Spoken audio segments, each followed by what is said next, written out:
Welcome back to my channel. ఈరోజు మనం తోటకూర పప్పు రెసిపీ చేసుకుందాం. నేను వీడియోలో చూపిస్తున్న చిన్న గ్లాస్తోని 3 గ్లాసెస్ ఆఫ్ పప్పు తీసుకొని నీట్గా వాష్ చేసి పెట్టుకున్నాను.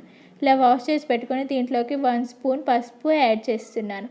ఈ చిన్న గ్లాస్తోని పెద్ద గ్లాస్లో 3 గ్లాసెస్ పడతాయండి వాటర్. అందుకే నేను పెద్ద గ్లాస్తోని 3 గ్లాసెస్ ఆఫ్ వాటర్ పోసుకుంటున్నాను.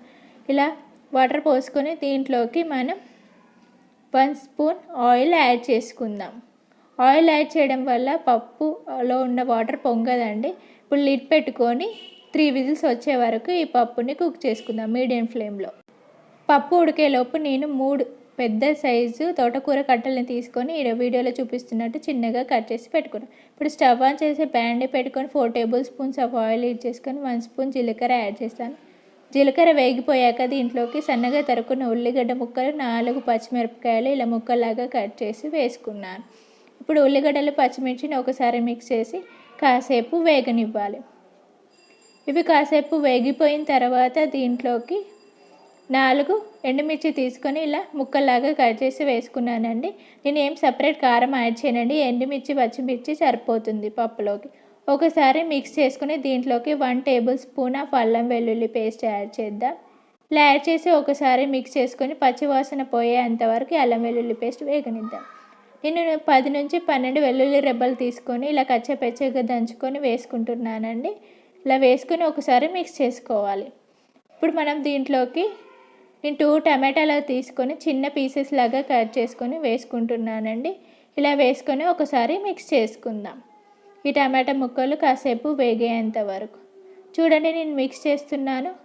ఇప్పుడు దీంట్లోకి 1 టేబుల్ స్పూన్ పసుపు యాడ్ చేద్దాం. పసుపు యాడ్ చేసి ఒకసారి మిక్స్ చేసుకోవాలి. ఇప్పుడు నేను ఇందాక కట్ చేసి పెట్టుకున్న తోటకూరను ఇందులోకి యాడ్ చేస్తున్నాను.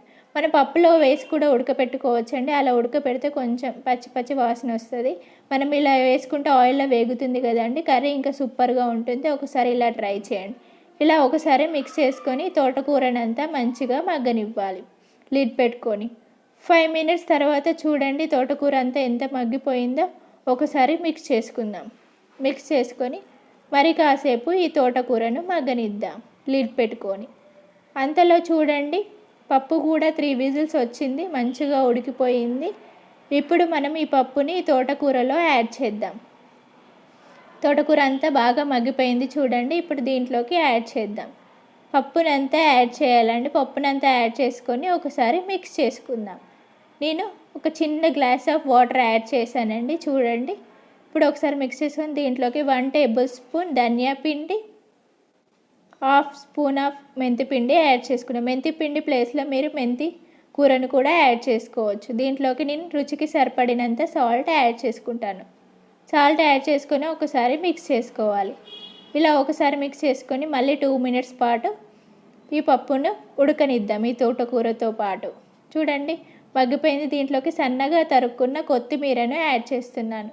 కొత్తిమీరను యాడ్ చేసి ఒకసారి మిక్స్ చేసుకోవాలి. మిక్స్ చేసుకొని లిడ్ పెట్టుకొని 1 మినిట్ అలా ఉడకనిద్దాం. 1 మినిట్స్ తర్వాత చూడండి పప్పు ఎంత బాగా ఉడికిపోయిందో. కర్రీ మాత్రం సూపర్ టేస్టీగా ఉంటుందండి. ఇప్పుడు ఈ కర్రీని సపరేట్ బౌల్లోకి తీసుకుంటున్నాను. ఈ కర్రీ అన్నంలోకి చపాతీలోకి సూపర్గా ఉంటుందండి. తప్పకుండా ట్రై చేయండి. ఈ ప్రాసెస్లో ఒకసారి ట్రై చేసి చూడండి. తోటకూర పప్పు అదిరిపోతుంది. టేస్ట్ మాత్రం సూపర్గా ఉంటుంది. ఈ వీడియో కనుక మీకు నచ్చినట్టయితే like, share and subscribe to my channel. పక్కనున్న బెల్ ఐకాన్ని క్లిక్